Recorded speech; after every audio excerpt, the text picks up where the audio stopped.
வணக்கம், welcome to English பேச்சு YouTube channel. இன்னைக்கு நம்ம ஒரு முக்கியமான விஷயத்தை பார்க்க போறோம். அதாவது வவ்வல்ஸ் அண்ட் கான்ஸ்டன்ட்ஸ், அதாவது உயிரெழுத்துக்கள் மற்றும் மெய் எழுத்துக்கள் ஆங்கிலத்தில் இருக்கு இல்லையா, அதற்கு என்ன வித்தியாசம் இருக்கு, அதை பேஸ் பண்ணி ஒரு வார்த்தையானது எப்படி மாறுது, ஒரு சொற்றொடர் எப்படி உருவாக்கலாம், அந்த மாதிரி விஷயத்தை தான் பார்க்க போறோம். இந்த ஒரு காணொலியை ஸ்கிப் பண்ணாம பாருங்க. முதல்ல நமக்கு தெரிஞ்சிருக்கும் வவ்வல்ஸ் அப்படின்றது என்னது. வவ்வல்ஸ் அப்படின்றது தமிழ்ல வந்து உயிர் எழுத்து. நான் ஆல்ரெடி ஒரு வீடியோவில் தெளிவாக நடத்தியிருக்கேன், இருந்தாலும் ஒரு வாட்டி எழுதிடுறேன். உயிர் எழுத்து தமிழில் வந்து நமக்கு உயிர் எழுத்துக்கள் ஆ முதல் அவ் வரை அப்படின்றது தெரியும். இங்கிலீஷில் 5 தான் இருக்கு, ஏ இ ஐ ஓ யூ. அடுத்து கான்சனன்ஸ்.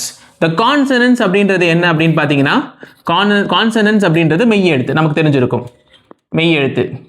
இந்த மெய் எழுத்து இந்த 5 விஷயங்களை தவிர்த்து இருக்கக்கூடிய மற்ற எல்லாமே வந்து மெய் எழுத்து தான். அதில் வந்து ஒரு எக்ஸப்ஷன் இருக்கு, ஒய் அப்படின்றது. அந்த ஒய் சவுண்ட் வந்தால் எப்படி வந்து வவ்வல்ஸாக மாறும்னு சொல்லிட்டு அதை பேஸ் பண்ணி பேசிக் இங்கிலீஷில் நான் வீடியோ போட்டிருப்பேன். நீங்கள் அதை பார்க்காம புதுசாக பார்க்குறீங்கன்னா மறக்காமல் அதை பார்த்துட்டு வந்துருங்க.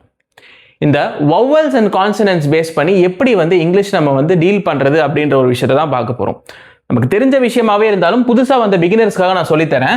எந்த ஒரு இடத்துல AEIOU இதை பேஸ் பண்ண விஷயம் முதல் எழுத்தாக வந்தால், முதல் எழுத்து அப்படின்றது நமக்கு தமிழில் தெரிஞ்சிருக்கும். எந்த ஒரு எழுத்து ஒரு வார்த்தையினுடைய முதல்ல ஆரம்பிக்குதோ அதுதான் முதல் எழுத்து. உதாரணத்துக்கு சொல்ல போனால் ஆப்பிள். இந்த ஆப்பிள் அப்படின்றதுல இந்த ஏ அப்படின்றது தான் முதல் எழுத்து. இந்த ஏன்றது தான் ஃபர்ஸ்ட் லெட்டர். ஃபர்ஸ்ட் லெட்டர் நம்ம தமிழ் என்ன சொல்லுவோம், முதல் எழுத்துன்னு சொல்லுவோம். இந்த இடத்துல எந்த இடத்துல வவ்வல்ஸ் இந்த 5 விஷயத்துல ஒரு விஷயம் வந்தா கூட அது வந்து அது என்னவாயிரும், அதுக்கு முன்னாடி என்ன வரணும், ஆன் அப்படின்றது வரணும். இந்த ஏ மற்றும் ஆனுக்கு இருக்கக்கூடிய வித்தியாசம் தான் நம்ம வந்து பார்க்க போறோம். இது ரெண்டுத்தையும் எதை குறிக்கும், ஒரு ஒன். இந்த ஏ ஆன் இது ரெண்டுமே ஒரு அப்படின்ற விஷயத்தை தான் குறிக்கும், ஒன் அப்படின்ற விஷயத்தை தான் குறிக்கும். இப்போ இந்த இடத்துல அப்ப எதுக்கு இந்த ஏ ஆன் அப்படின்ற வித்தியாசத்தை தான் வந்து நான் உங்களுக்காக சொல்ல போறேன். இந்த AEIOUல இருக்கக்கூடிய வவ்வல்ஸ் இருக்கு இல்லையா, அதுல முதல் எழுத்து வந்தா ஆன் நம்ம சொன்னோம். உதாரணத்துக்கு ஆன் ஆப்பிள். ஆன் பேஸ் பண்ணி என்னென்னலாம் பார்க்கலாம், ஆன் ஆப்பிள் சொல்லலாமா. அடுத்து இ பேஸ் பண்ணி ஆன் எலிஃபண்ட், ஒரு யானை. எலிஃபண்ட் கிடையாது, ஆன் எலிஃபண்ட் தான் வரும். அடுத்து ஆன் ஐஸ்கிரீம், ஒரு ஐஸ்கிரீம்னா ஆன் ஐஸ்கிரீம்னு போடலாம். அடுத்து ஓ ஆன் ஆரஞ்சு, ஒரு ஆரஞ்சு, ஆன் ஆரஞ்சு. அடுத்து ஆன் அம்ப்ரெல்லா, ஒரு அம்ப்ரெல்லா. அம்ப்ரெல்லான்னு என்னது, கொடை, ஒரு கொடை. இந்த மாதிரி ஆன் பேஸ் பண்ணி இதெல்லாம் வந்து நம்ம போடலாம். அப்போ பேஸ் பண்ணி என்ன போடலாம் அப்படின்னு பார்த்தீங்கன்னா, எந்த ஒரு விஷயம் இந்த வவ்வலை வந்து முன்னிறுத்தாம இருக்கோ அது எல்லாமே நீங்க வந்து அப்படின்றது யூஸ் பண்ணலாம். உதாரணத்துக்கு டேபிள், சேர், ஜீப்ரா. அதாவது ஒரு டேபிள், ஒரு நாற்காலி, ஒரு சேர், ஒரு ஜீப்ரா. ஜீப்ரான்றது விலங்குன்றது நமக்கு தெரிஞ்சிருக்கும். இந்த இடத்துல ஏதாவது முதல் எழுத்துல வந்து AEIOU இருக்கா, நல்லா பாருங்க, இல்லையா. அப்ப எந்த இடத்துலலாம் இந்த உயிர் எழுத்துன்னு சொல்லக்கூடிய வவ்வல்ஸ் AEIOU வந்து முதல் எழுத்தா இல்லாம இருக்கோ அந்த இடத்துல அப்படின்ற இந்த ஒரை யூஸ் பண்ணும்.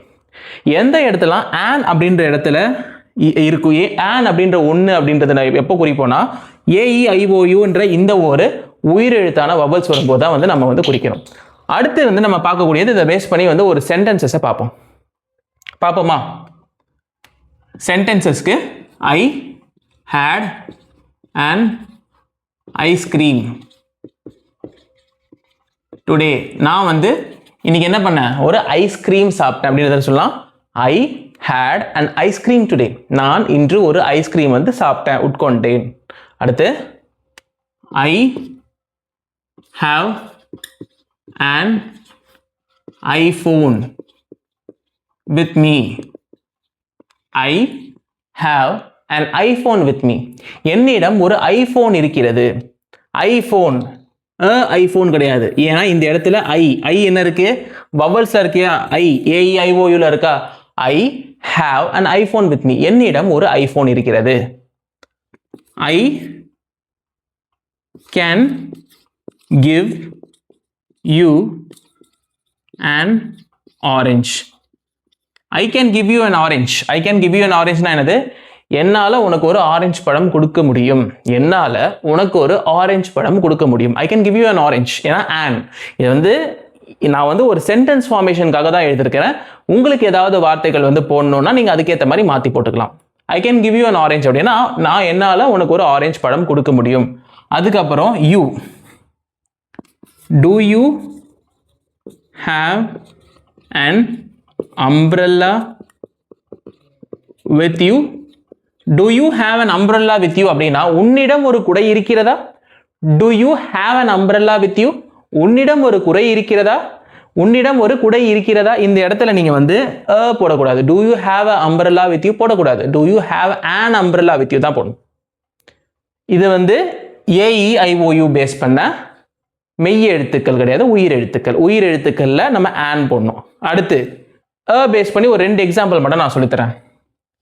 ஐ have a car with me. என்னிடம் ஒரு கார் இருக்கிறது. I have a car with me.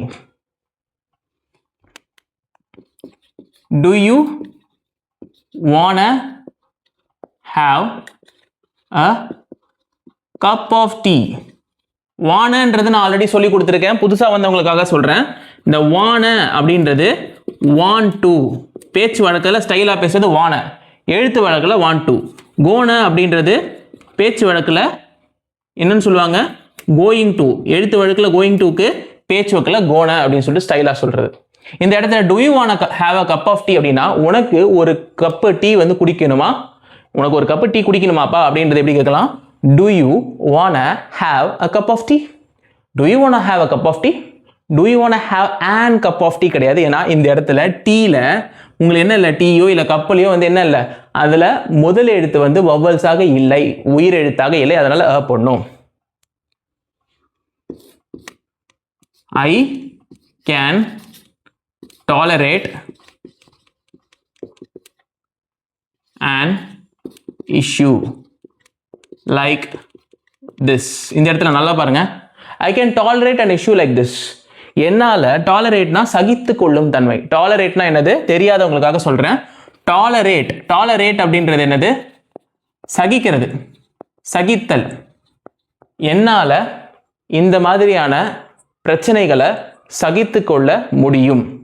இந்த இடத்துல ஐ காண்ட் போடுங்களேன். I can't tolerate an issue like this அப்படின்னா என்னால் இந்த மாதிரியான ஒரு பிரச்சனைகளை சகித்து கொள்ள முடியாது. இப்போ இந்த இடத்துல நான் ஏன் வந்து மறுபடியும் உங்களுக்கு நினைவூட்டுறேன்னா, இஷ்யூ அப்படின்றது ஐயில் ஆரம்பிக்குதா, அப்போ ஐயில் முதல் எழுத்த ஆரம்பிக்கும் போது இந்த இடத்துல என்ன வரணும்?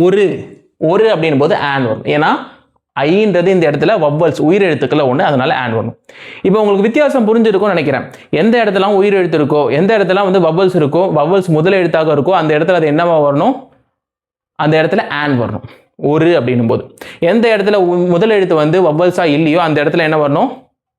அந்த இடத்துல ஒரு அப்படின்றது வரணும்.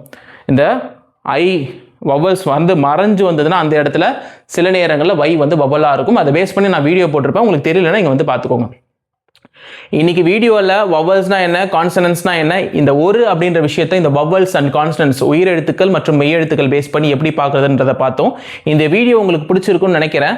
நீங்கள் இந்த சேனலை வந்து சப்ஸ்கிரைப் பண்ணாமல் பார்த்துருக்கீங்கன்னா மறக்காமல் சப்ஸ்கிரைப் பண்ணி பெல் ஐக்கானை ப்ரெஸ் பண்ணிடுங்க. அப்போ தான் எந்த ஒரு வீடியோ போட்டாலும் அதற்கான நோட்டிஃபிகேஷன் உங்களுக்கு வரும். உங்களுக்கு வந்து இன்னைக்கு வந்து ஒரு டாஸ்க் கொடுக்குறேன், ஹோம்ஒர்க் கொடுத்து ரொம்ப நாள் ஆச்சு.